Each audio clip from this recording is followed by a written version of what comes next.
ایک بزرگ فرماتے تھے اگر کسی کو تم برائی میں بھی دیکھو تو یہ سوچو ہو سکتا ہے اس کی زندگی کی آخری برائی ہو اور پھر وہ توبہ کر لے، اور میری زندگی کی ہو سکتا ہے یہ آخری نیکی ہو، مجھ سے کوئی گناہ سرزد ہو جائے۔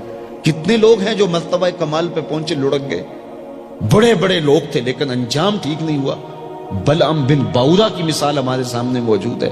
بنی اسرائیل کا مستجاب الدعوات ولی تھا، اور جب ہاتھ پھیلا کے منہ پہ ہاتھ پھیرتا تو ہاتھ بعد میں منہ پہ جاتے، قبولیت پہلے ہو جاتی۔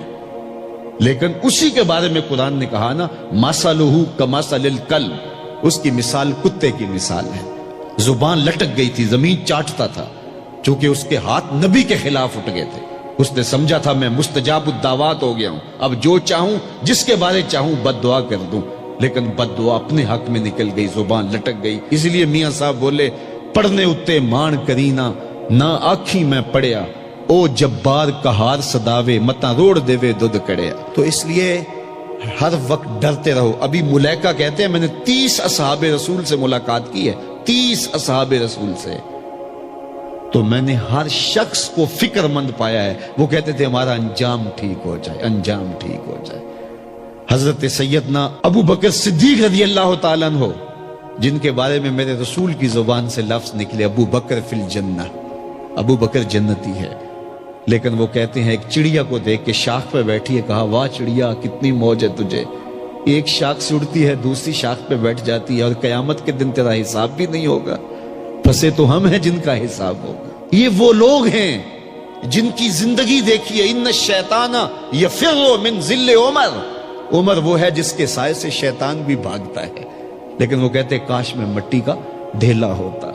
اللہ اکبر۔ حضرت عمر کہتے ہیں کہ اگر برابر سرابر بھی چھٹ گئے تو غنیمت جانیں گے، اگر برابر بھی چھٹ گئے تو پھر بھی غنیمت جانیں گے۔ یہ وہ لوگ ہیں جن کی زندگیاں تقوی سے عبارت تھی، اور اللہ کی خشیت جن کے سینوں کا نور تھا اور باطن کا سرور تھا۔ ہمارے بہت سارے معاملے اور بہت ساری خرابیوں کی جڑ یہ ہے کہ ہم نے اس دنیا کو اوڑھنا بچھونا بنا لیا۔ ایسے اس دنیا میں ہم زندگی گزار رہے ہیں جس طرح ہم نے اس دنیا سے کبھی جانا ہی نہ ہو۔ اس لیے دنیا کی بے رغبتی، دنیا کی بے رغبتی کا مطلب یہ نہیں ہے کہ ترک دنیا کیا جائے۔ اس پر صوفیاء نے جو بات کہی وہ بہت خوبصورت کہی۔ وہ کہتے ہیں کہ دنیا کے اندر ایسے رہو جس طرح کشتی پانی میں رہتی ہے، کہ کشتی پانی میں رہتی بھی ہے لیکن پانی کو اپنے اندر آنے بھی نہیں دیتی۔ تم دنیا میں رہو، دنیا تمہارے اندر نہ رہے۔ اگر تم دنیا میں رہو گے تو خیر ہے، اگر دنیا تمہارے اندر رہی تو پھر کچھ نہیں بچ پائے گا۔ کشتی پانی میں رہے تو خود بھی تیرتی ہے، اوروں کو بھی تراتی ہے، لیکن اگر پانی کشتی میں آ گیا تو کشتی کو لے ڈوبے گا۔ اس کی رحمت کے دروازے کھلے ہیں، آج ہم اس کی چوکھٹ پہ آ جائیں، کل تو آنا ہی آنا ہے۔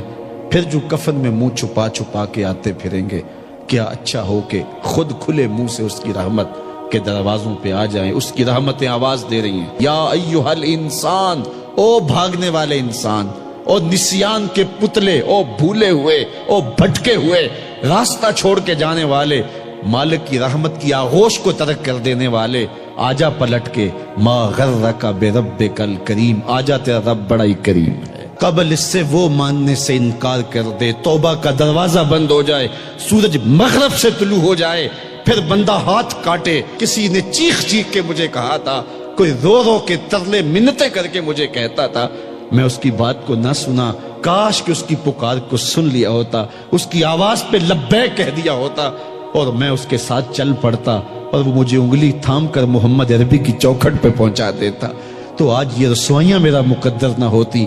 صاحبو آؤ، کتاب رحمت آواز دے رہی ہے، کتاب رحمت تمہاری انگلی تھام رہی ہے اور تمہیں حضور کی چوکھٹ تک پہنچا رہی ہے، اور آمنہ کا لال تجھے اپنے دامن میں لے کے رب سے مغفرت اور بخشش کا پروانہ لے کے دے رہا ہے۔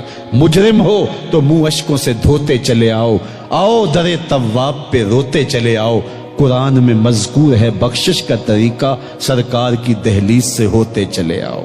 اور تھوڑی سی زندگی باقی ہے، بہت زندگی کاٹ چکی، آوارگی میں کاٹ دی، اور گناہوں میں کاٹ دی، منمانیوں میں کاٹ دی، خواہشات نفس میں کاٹ دی۔ آئیے ابھی سے اپنے اندر کو تبدیل کر لیجیے، اپنے احوال کی تبدیلی کا عزم مصمم کر لیجیے۔